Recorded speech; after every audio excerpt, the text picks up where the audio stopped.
Hub. It's great to see you this evening. My name's Hannah Shelswell, and I'm going to be taking us through the proceedings this evening. Just before we start, a bit of housekeeping. If you do have a mobile phone with you, can you just make sure that it is on silent so we don't have any interruptions, please? And just to make you aware that we are live streaming this event this evening on the vote.je YouTube account. So welcome to everybody who is joining us online this evening. Thank you for being with us. Also, just to let you know that you can access closed captions. You can turn those on by clicking the button at the bottom of your screen. And a recording will be available afterwards on the vote.je website and YouTube after the event. Now, I'm sure that you are aware, given that there is one person sitting next to me, that this seat is uncontested.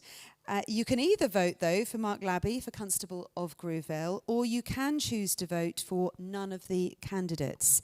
If none of the candidates won, a new nomination process would be triggered. But we'll start this evening with a speech from Mark. We will then take questions from all of you, and I will explain some of the rules around that shortly. But Mark, if you'd like to kick off. I thought you were actually none of the above, actually, Hannah. No, I'm definitely not standing. Anyway, good evening, everyone. The last 4 years has been a whirlwind, and I was talking about that to some of my parishioners today on the road, canvassing and campaigning, and how quickly it's gone. But we have achieved many things in that time. We've improved the governance of the parish. We've introduced a governance structure that we adopted that was created for us by the Financial Review Working Group. And that was very important to make sure that we had that structure within the parish so that we could maintain our auditing strength. We've done many projects over those years, including, not least of all, replacing the roof on this wonderful building. It's listed, and so we had to jump through many hoops to get it done, but it's finally done after a wait of about 13 years on the priority list. And you're also inside a hall that's been completely renovated, and everything repainted, so it's looking very resplendent. We still have a lot of work to do behind the scenes. We need to renovate the rest of the hall a little bit at a time. We've set up reserves that will help us with those sorts of costs. In fact, it was the reserves that helped pay for this hall and the roof, so that, in other words, we didn't have to put up the rates directly to affect the ratepayer. So we're very proud of that. And those reserves are going to be very important to us going forward. It's our way of putting small amounts of money aside every year to pay for the larger expenditure items. Like, for example, we have a fleet of vehicles, the total value of which is not quite 100,000, but nearly. And if we had to replace all of those all at once, it would be a massive burden on the ratepayer. And so we're putting money aside now every year to afford those. And the very first of those vehicles, I'm hoping, is going to be an electric patrol vehicle for our honorary police.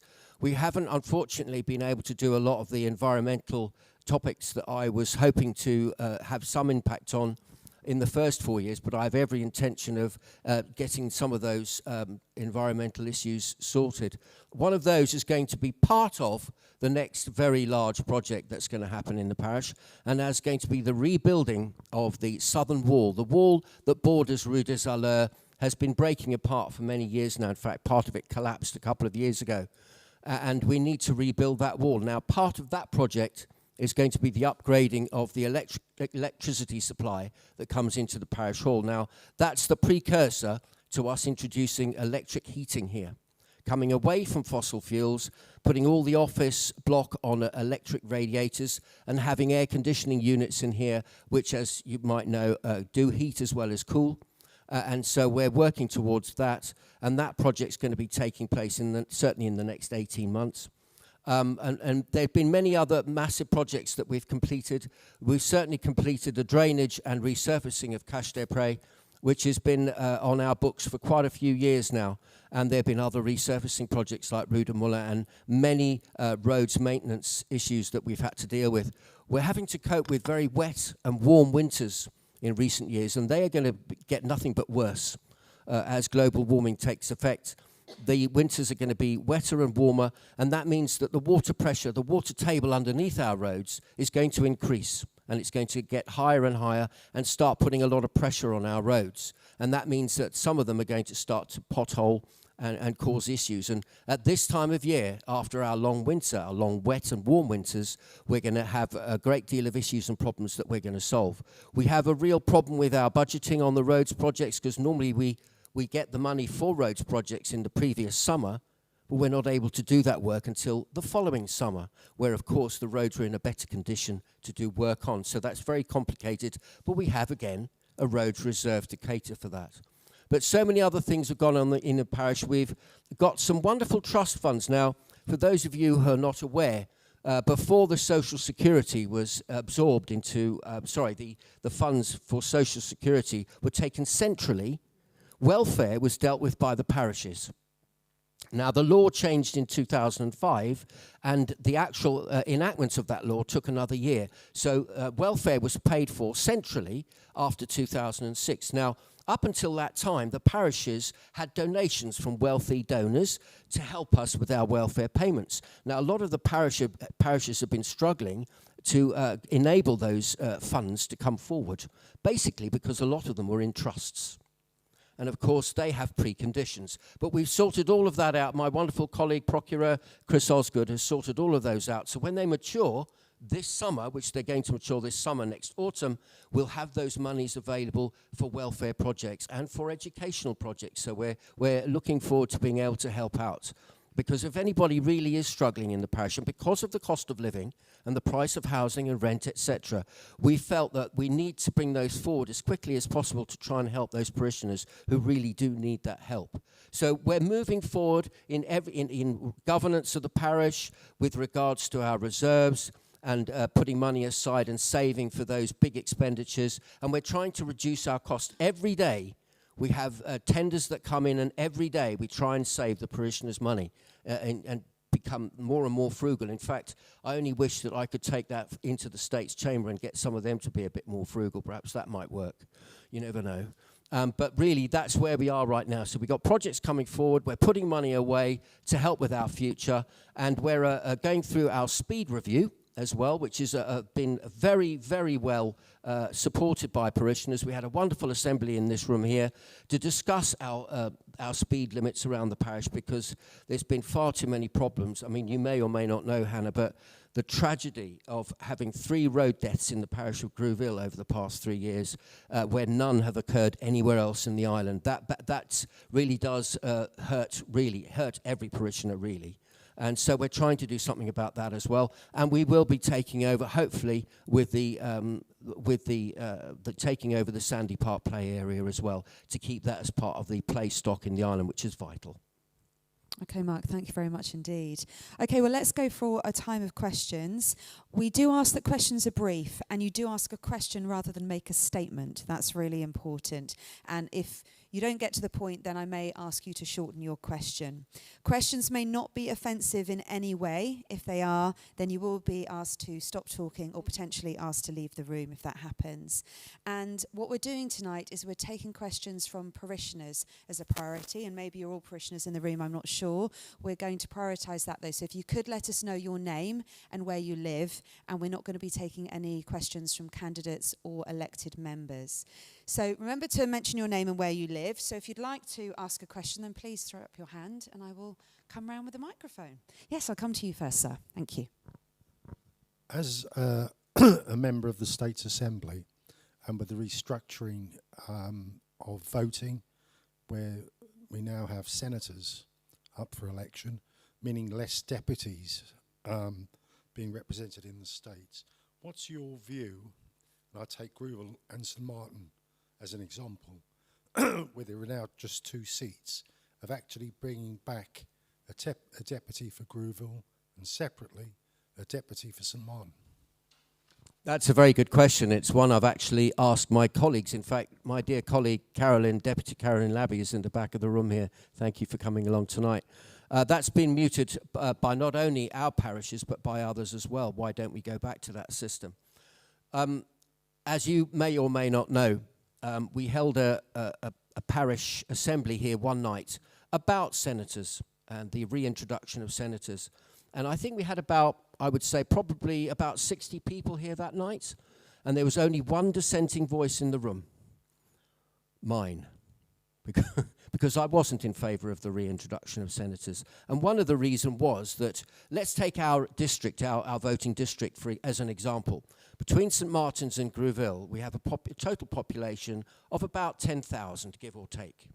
And we had 3 deputies. So each one of those deputies had 3,300 people that potentially, to look after, as it were. Now, if you divide that by the 2 that we have now, they've got 5,000 each. Now, that to me means that their work rate or work level is going to go up by about 50%, because they've got far more people to represent, because senators have an island-wide mandate, and they don't really have to represent anybody, do they? Because they don't have a constituency. So, I mean, you'd have to ask Carolyn. She's actually nodding to say she doesn't agree. So, yes, that happened here, and Elaine Miller was sat over there, and I was the only dissenting voice. But I was outvoted by my parishioners, and on the doorstep, Carolyn, I'm sure you'll back me up by saying, on the doorstep, they said they wanted the senators back because they'd felt disenfranchised. And that's what I was told on the doorstep. So for the last 2 or 3 votes, I voted for the return of senators because my parishioners said that's what they wanted. Sorry, does that answer your question, Bill? Hang on, I just need to pass you the microphone. Can you tell us your name as well, where you live? Yeah, we're now past that stage where we have senators, and within the district that we have at the moment, 2 parishes, 2 deputies. So my point is, now that the fact is that there are senators in the States, would you support, in respect of Grouville and St Martin's, now each having their own deputy, without not 2 deputies representing 2 parishes? 4 years ago, I probably would have said, yes, I would agree with that. But having met with my colleagues in Eastern District, if you will, for our monthly surgeries that we have both in St Martin's and Grouville, I would actually say there's more, how can I put this, more power in having that extra vote, having a cross-parish vote. In other words, every time we have a surgery, potentially, we have 4 states representatives in that room.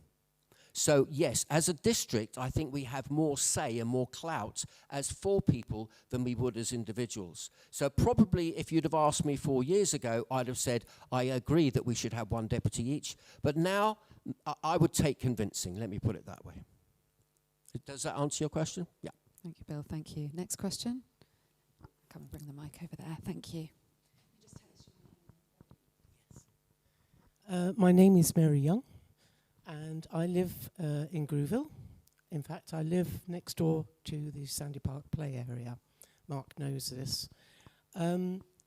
My question is, you mentioned about the parish taking on Sandy Park.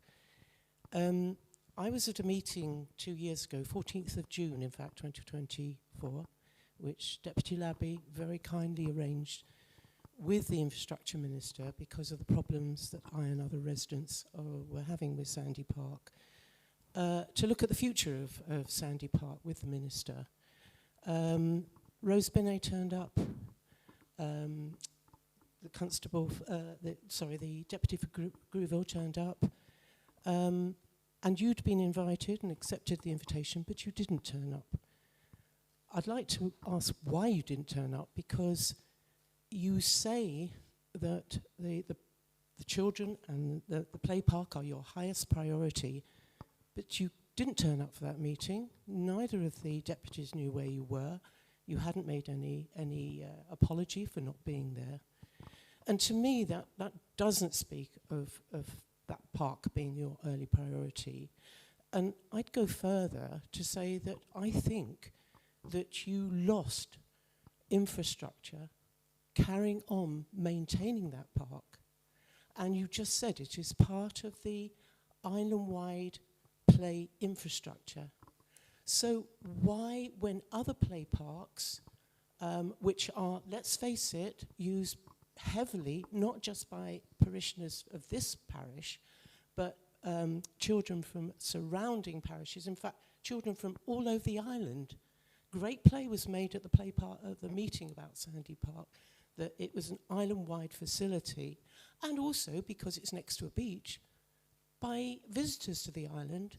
Why have you inflicted that cost, that ongoing, and it will be a high cost of owning and maintaining that play park on your parishioners. Thank you.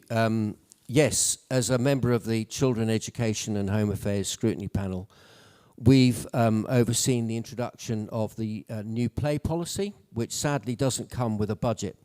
And that was our principal concern, that this play policy, estates policy, hasn't got a budget to back it up.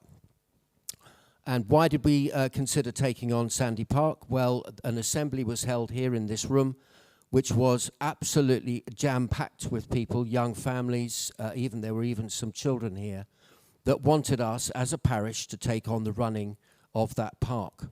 I think because, let's be honest, if you think about the publicly accessible play and sporting facilities in the east of the island, it's a bit of a desert. And in fact, most people have to go out west to Lekeneve you have to take your kids after school or travel to that part of the island to have any sort of facilities. They've got wonderful facilities out there. I go out there quite regularly to watch Grouville Football Club play. So we have to maintain the rarities that we have out east to keep the play and sporting facilities available here in Grouville, St Martin's and St Clement's. Why I didn't attend a meeting a long time ago, Mary, I'm sorry, but I just can't remember that sort of thing.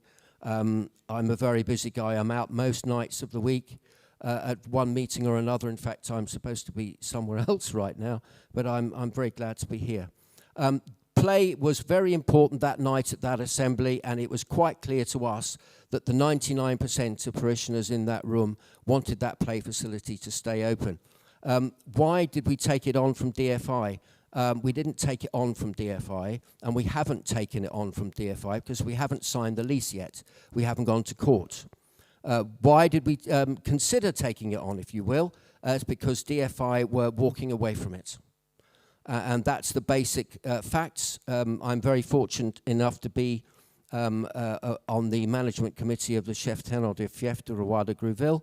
And we were told that DFI were no longer interested in keeping it on as one of their facilities. And so we realized then that if we didn't take it on, who would? And so to keep Sandy Park open, ladies and gentlemen, for the children of our island, whether they're from St Wands or from Brighton, wherever they're from, I think it's a very important part of our infrastructure. We've got to keep it open. Do you want the follow-up question? I'll allow one, if that's okay. You haven't answered my question. I asked you why you allowed infrastructure to wash their hands of it. They run other play parks in the island, for St Lawrence, for St Helier, but why should the parishioners of Grouville have to pay in their rates for an island-wide used facilities when other parishes don't? Did you discuss... How hard did you fight with the Minister for Infrastructure? I mean, the fact that you didn't turn up for that meeting, which was a very important meeting, it was a seminal meeting to discuss the play park, and you weren't there. No excuse given. It doesn't say to me that that was a very high priority to defend infrastructure washing its hand of it. And that must have given a message to the Minister for Infrastructure that you didn't care. You need to ask the Minister for Infrastructure why he gave up the Sandy Park. It has nothing to do with I'm not the Minister for DFI. Why he doesn't actually maintain that many play parks around the island, but I know parishes do.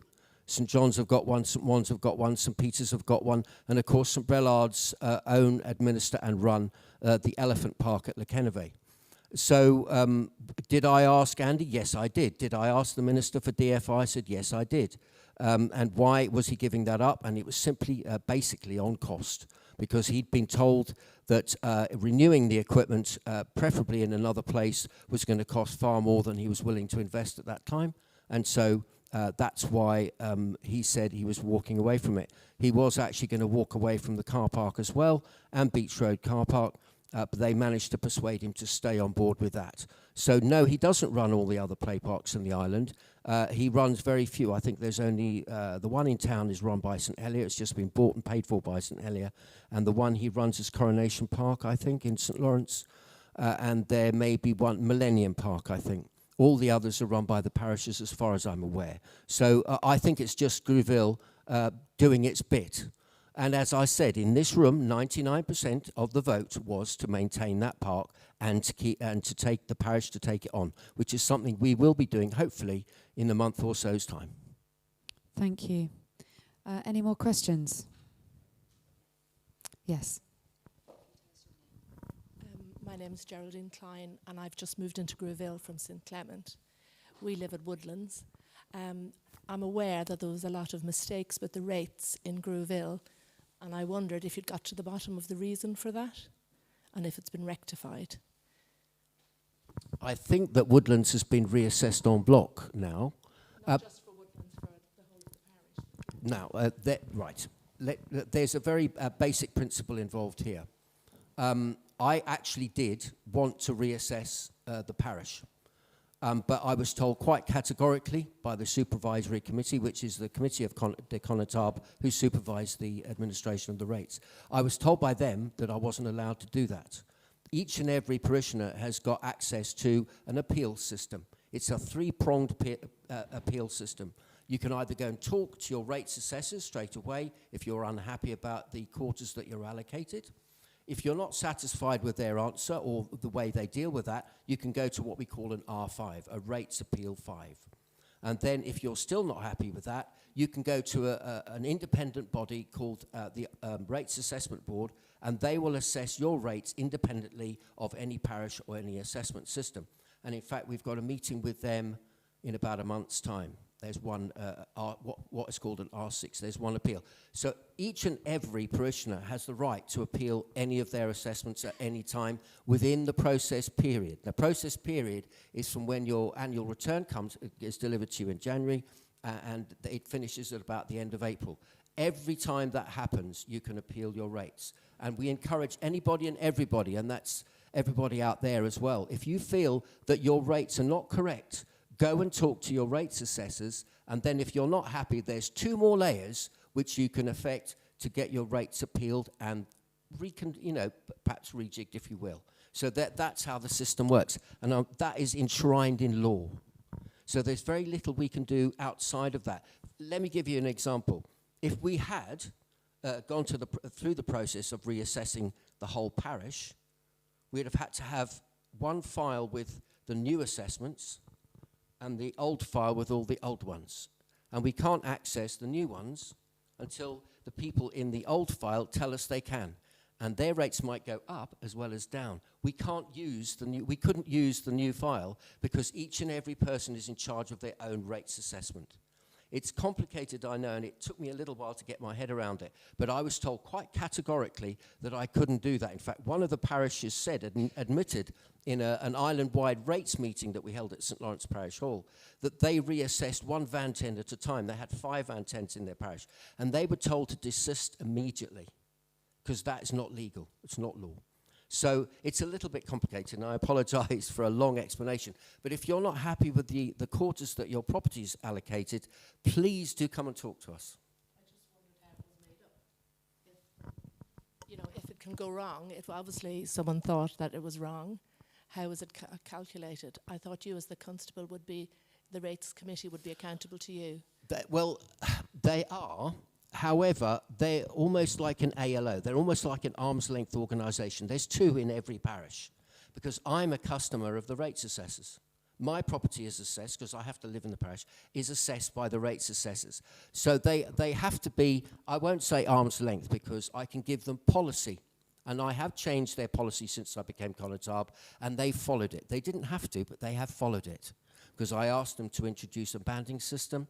And now that the island has got its island-wide banding system, they can operate their banding system within that. So there's an island-wide one, and there's a little bit more finer detail in our own. But all of that has been put in place because I guided them through that. So they have accepted that, but believe me, they didn't have to. And the other ALO in the parish is the honorary police, because I could be one out there speeding on the roads and they could be booking me. So I can't be too closely involved in the honorary police. I call the meetings and I attend the meetings, but I'm not allowed to be involved in any of their practical day-to-day work. Thank you. Thank you for the question. Are there more questions from parishioners? Yes, the lady at the back. Jill Amy. I came to the meeting about the roads and the different speed limits, and I was amazed we still had 40 miles, 30 miles, 20 miles, 15 miles an hour.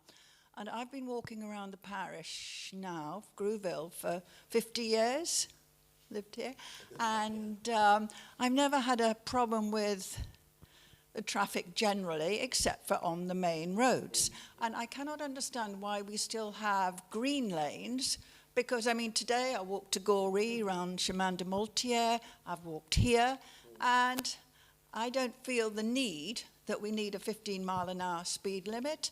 I think 20 will be fine, and I would like 20 and 30, no 40 at all. Why there's 40 on the hill, Grouville Hill, I don't know, the little stretch. But all we're having is more and more signs telling us we've got to go this speed or that speed, and who's going to monitor it? What most parishioners are concerned about are the people that speed along the main roads, and generally drivers are pretty good around the lanes here. We all want to be sensible drivers.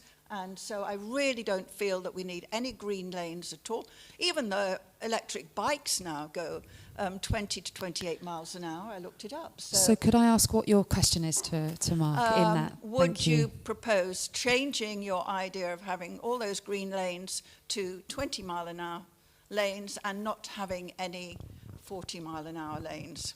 Thank you. Just to answer that question, we're in the middle of our parish speed review. Each parish in the island is assessed every 6 years. And our process started last autumn. And DFI came and spoke to us and said, right, we're going to start the process. We'd actually preempted that by having an assembly to discuss it openly. And I'll happily say that that was probably one of the most positive meetings. It was excellent. And we had a lot of very good suggestions. Mrs. Amy, Jill, I really do hope that you will put your suggestion in with all the others that have come into the parish hall. Oh, lovely. Well, that suggestion will then go to DFI again, and they've brought back a proposal to us. We're going to see what comes out of that box and the recommendations from the parishioners, but they already know what we've decided at that assembly, and we voted on many different roads in the parish at that assembly. So they already have an idea about where the parishioners, how they feel at the moment. Why do I favour green lanes? Well, I've always loved the idea of being able to join in with the St Martin's lanes and take people from Gorey all the way through to Georgetown in a system where they could walk and they could feel safe, and cyclists would feel safe without too much traffic. And if we're all very honest, we try and avoid, I personally do avoid green lanes because they're too slow. And basically you're going at the speed of a push bike when you drive down one. And I was cycling down one today, and I was very much appreciating having a lane all to myself. But I think each and every parish should have green lanes to help that sort of traffic. And indeed, horse riders is another one. It's so much nicer for them as well. So I still, but Jill, put your suggestion in, and it will be part of the assessment, because we're in a process at the moment. Rue Ardon, we were actually proposing that it was 30 mile an hour from end to end. Except by the cemetery. You know where it goes to 20 miles an hour by the cemetery. And I don't know that happened before I started. 20, I'm talking about 40 the other side. Yes.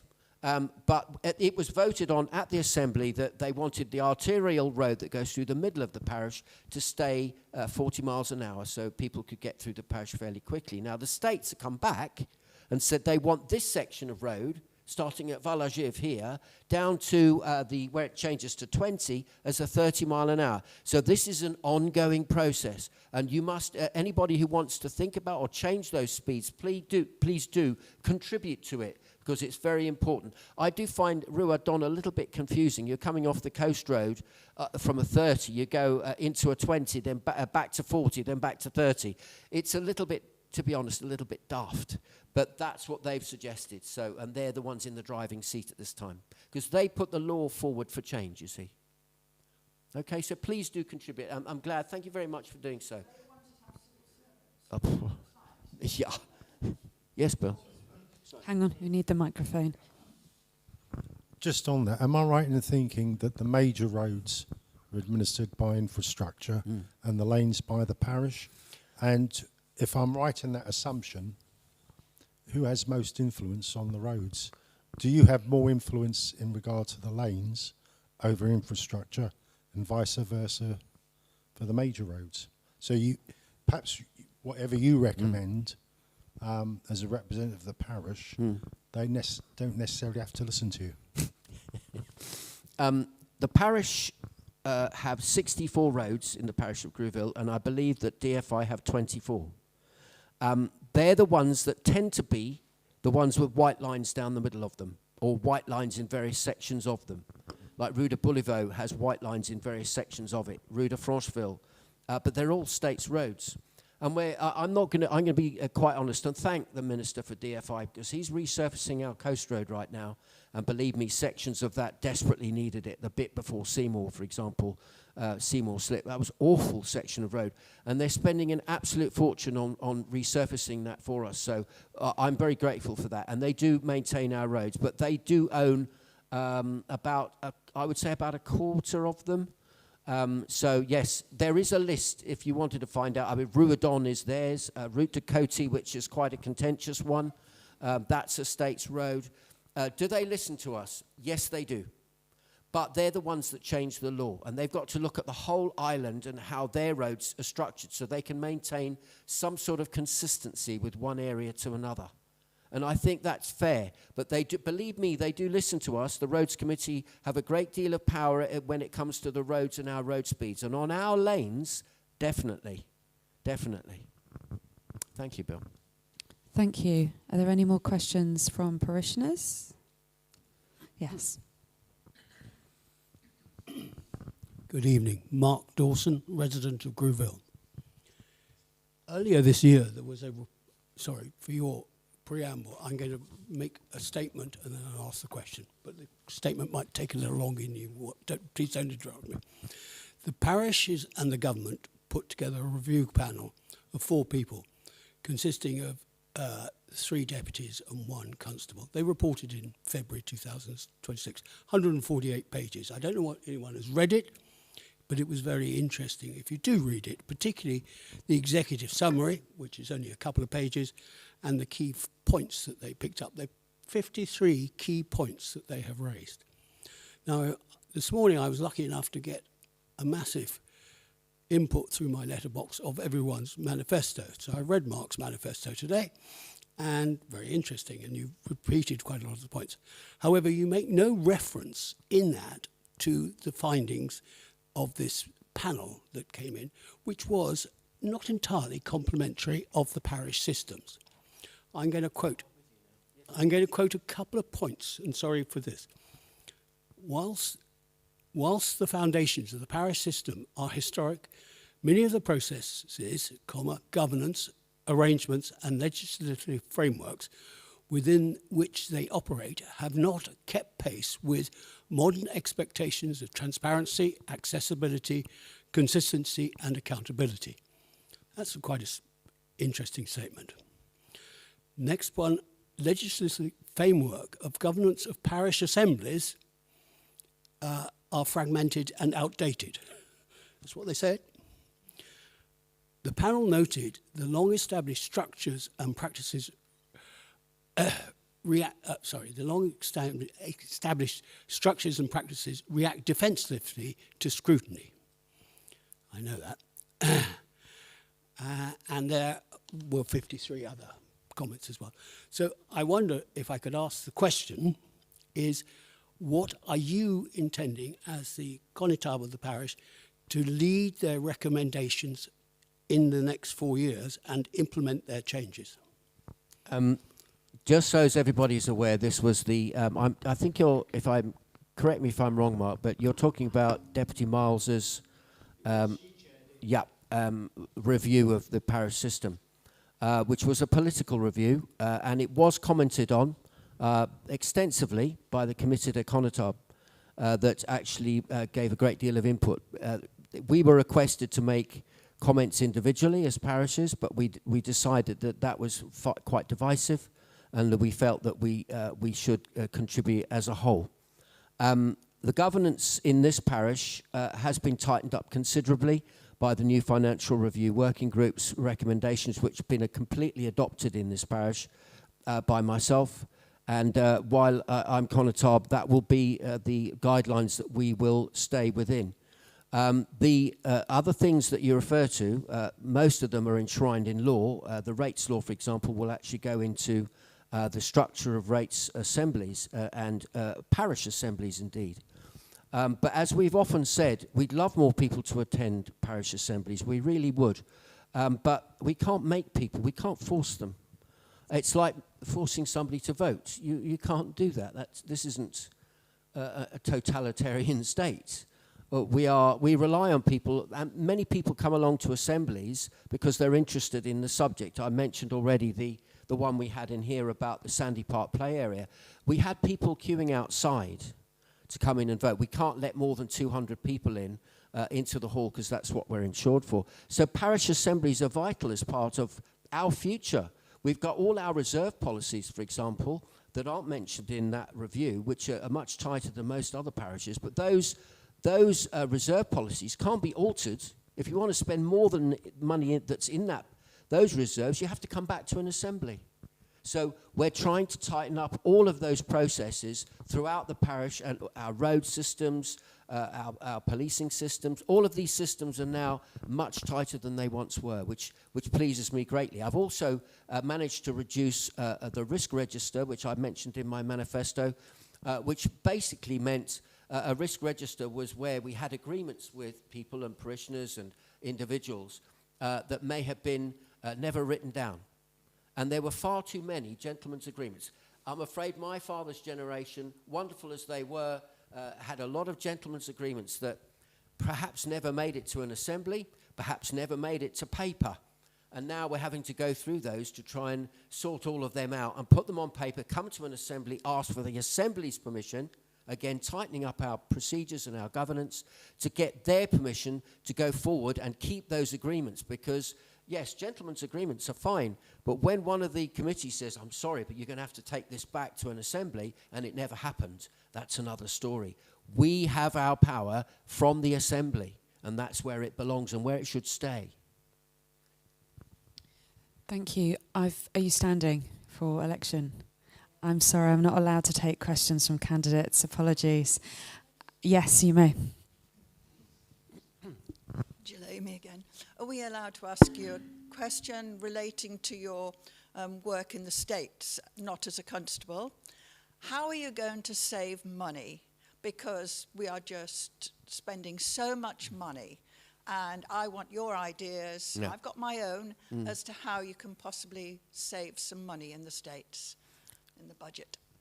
I'd very much like, thank you, Mrs. Amy, I'd very much like to take the ethos of the parishes into the States Assembly. How about that for an idea?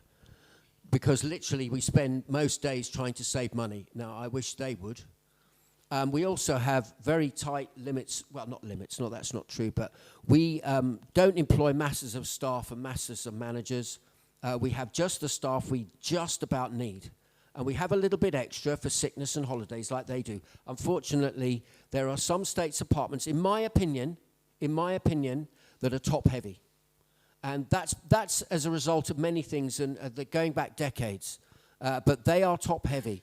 And I once asked somebody in public health, I was very proud to be a member of the post office team. There were 4 people between me and the CEO. 4. And I asked the same as somebody in public health. Now, guess how many there were? Guess. I would have gone with... no, there's not that. Well, Mark, no. I would have forgiven them if they had 10, because it's a big structure, a lot of staff, they need managers, etc. There were 14 layers in that department at that time. Now, I'm sorry, but we can't afford that sort of... how many civil servants have we got? 9,000? And the tragedy of the past is that when a cut comes to a department, they go straight for the ground floor. We'll cut staff down there. So the services to the public are directly cut, so the public start complaining. And guess what? The cut suddenly disappears. What about all the managers? What about the managers of managers of managers of managers? That's where, I mean, you've read Andrew McLaughlin's wonderful piece about big country, haven't you?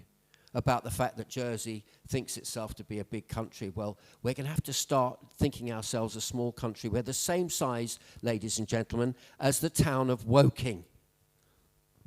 We got the same population now. Google Woking civil servants. How many are there of them? About a quarter, I would say, because I've looked it up.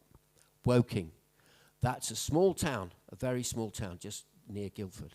Think about that. That's my answer, Jill.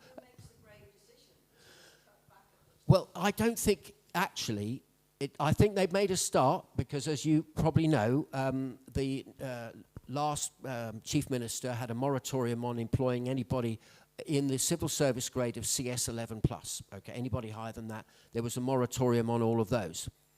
Which I think is a start, but from natural wastage, people leaving, retiring, people leaving for whatever reason they leave the civil service for, that we could slowly whittle that down.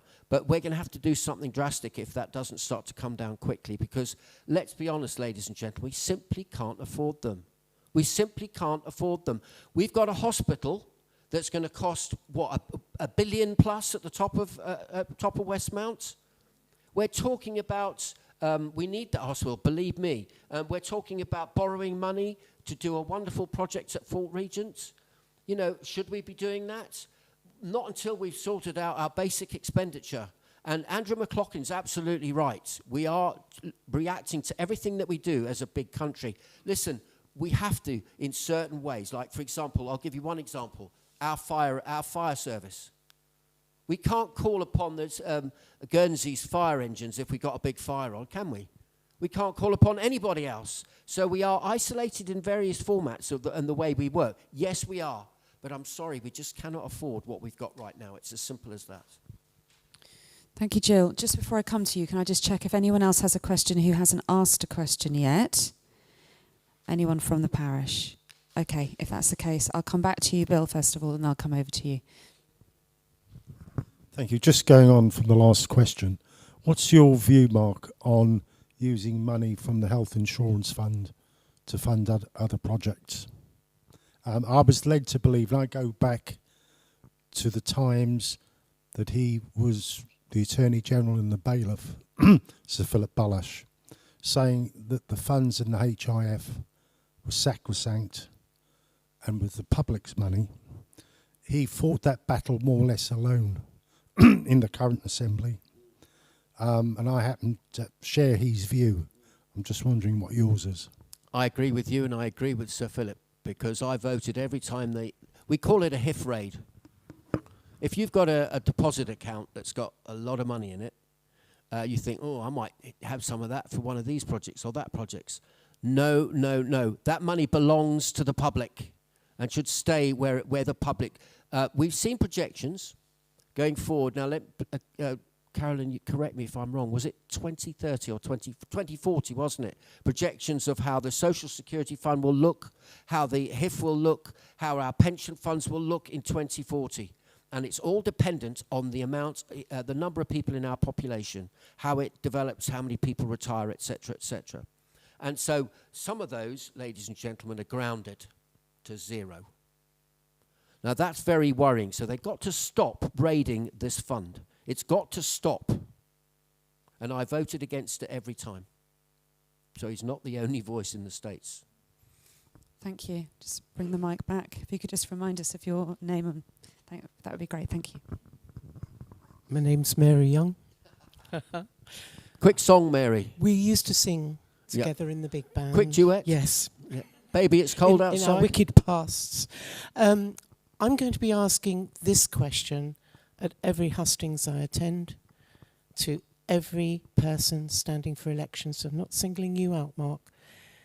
At the moment, once we have elected people, there is no way that we can hold the elected members to account, other than a complaints council, which we've seen one minister refuse to attend. It has no powers to enforce its decisions.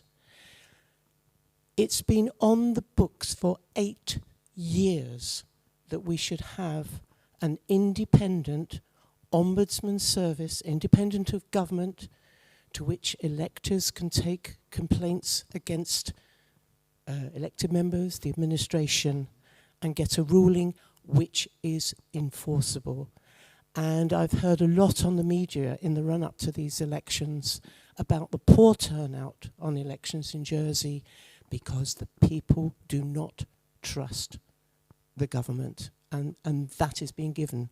Now, why would we trust the government if it is not giving us, after 8 years of promising it, the Ombudsman service, which would allow us to, if we have a complaint. And what I'm asking you is, will you, along with, I hope, every candidate, promise to do your utmost to get that Ombudsman service set up within your first year back as our constable for the next 4 years? And I'm going to be asking that to everybody, because I think every elected member should pledge to do that. I think that that's a decision that the Council of Ministers will have to decide on. Whether I'm a member of that Council of Ministers, I'm not seeking any ministerial office, that's for sure, and I would rather stay on scrutiny. The Ombudsman is their decision because they're in charge of the budgets. They publish them every year, and that particular one has not come forward and has not been promoted by this current Council of Ministers. As far as the complaints council that we've got, if that council hasn't got any teeth, I think because they're voluntary, they're volunteers. In other words, they're not costing us anything at the moment. If those people don't have any teeth, then why don't we give them some teeth? That's the way I would deal with it. An ombudsman will be another ALO. How many of the states got? 27 ALOs? And they're already costing us a great deal of money. And some of them whose directors pretty much give themselves pay rises, which we're all very conscious of. Would I want to set up another ALO? Probably not. I'll be honest with you and say probably not. I'd rather give the current system teeth. Yeah, it's like the tree law. You know, they tried to introduce a really nonsensical tree law, but we don't have any tree protection. So why not do that and do it properly? And like the UK they've got trees that are protected. Well, we should have trees that are protected and give the system teeth, because unfortunately it's far too many places where there's just no teeth. I have no criticism of the council at the moment. It's very well run, and as you say, volunteers give their time to be on it. It is the fact that it has no teeth. It cannot enforce the decisions it comes to, so it's almost pointless. So I would happily go with giving that council teeth if that's the best way to go. All I'm after is some way of holding government, for us as electors to hold government to account. Yeah, I totally agree.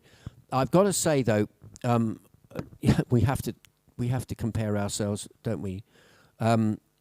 They have, in the UK, they have a parliament of about 600 MPs, I do believe, and 60 million people. So each MP is in charge of, basically has to answer to 100,000 constituents. In Jersey, we have 49 representatives representing 104,000, I believe. So each representative has about 2,400 people they have to answer to. And that's where a lot of the power should be. Unfortunately, like you say, and you're absolutely right, Mary, there's far too much apathy in the island. What creates that apathy? A lot of people have tried to find that out over the years, especially in the run-up to this election, and that still remains a mystery. Whether that's the direct reason, it's a possibility, it might be. But yes, let's give these organisations some teeth. Let's give them some power. That's the answer. Thank you. Is there anyone else that has a question? Parishioners or non-parishioners? I'll come to you if there's no one else. No? Okay, thank you. Coming back to you. Thank you. Thank you. Mark Dawson, Grouville. Sorry, Mark. Other Mark.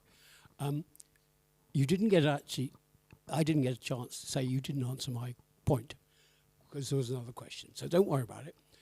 Could I ask if taking the 53 specific things in this report, that I was hoping you were going to say that the parish should set up a committee separately to consider all 53 points that they made, committee of including the municipality plus third parties who may want to offer their help and assistance, and go through each one and say, yes, this doesn't apply to us, or this does apply to us, and this is what we're going to do about it.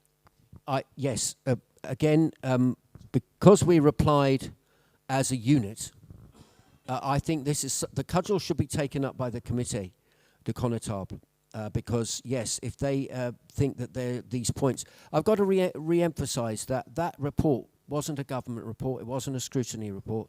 It was a group of politicians getting together to write something about something. But nevertheless, some of those recommendations were certainly worth looking at, but I think we should still be looking at that as a whole, as a group. And we'll have a totally new, well, no, that's not true. We'll have 6 new Connétables in the States very soon. So they will bring fresh eyes to the whole of that subject. So yes, perhaps one of the committee's thrusts in the new Parliament will be to have a look at those recommendations and take them forward. But I still believe that we should do this en bloc as a unit. Because you know what they say about divided we fall? Yeah. Can I make another comment? In this report, it did say they're quite disappointed that the committee of constables has actually no powers. They actually say that because they can make recommendations, but they have no powers to enforce a parish to do X, Y, or Z. So if they may have a collective discussion, say, yes, we agree to all 53 points and the parishes must change, and they don't have to. Because they say in the report they don't have any powers to enforce. Well, I'm not entirely sure that's true. We do make recommendations to the changes in the law, which we often do. In fact, we changed one quite recently with regards to dangerous dogs, if you remember. That was done by the chairman of the Comité des Connétables in the States on recommendation of the Comité des Connétables, and he also represents us on the Council of Ministers. Carolyn, committee chair does sit on the COM, doesn't he? Yeah, he or she. So we do have a voice on the Council of Ministers as well, so we're not entirely powerless. But we are, I wouldn't call us a talking shop, but we try, through the Comité des Connétables, we try and regulate and make the islands run consistently through the whole system. And in fact, it was our recommendation that the Rates Assessors Committee got together and sorted out their issues as well, which they did. And so we do have some influence. Thank you. Is there anyone else who has a question this evening who'd like to ask Mark? I will need to pass you the microphone. You're getting exercise I should be getting. I was just going to say, I do think that report, I know I completed a questionnaire and made comments, so it was a lot of the points made did actually come from, I think I'm right, Mark, can't I? They came from research from the public, from the islanders. So it wasn't just a sort of government thing, it was us speaking up and saying what we thought should happen. Thank you. Have you got another question?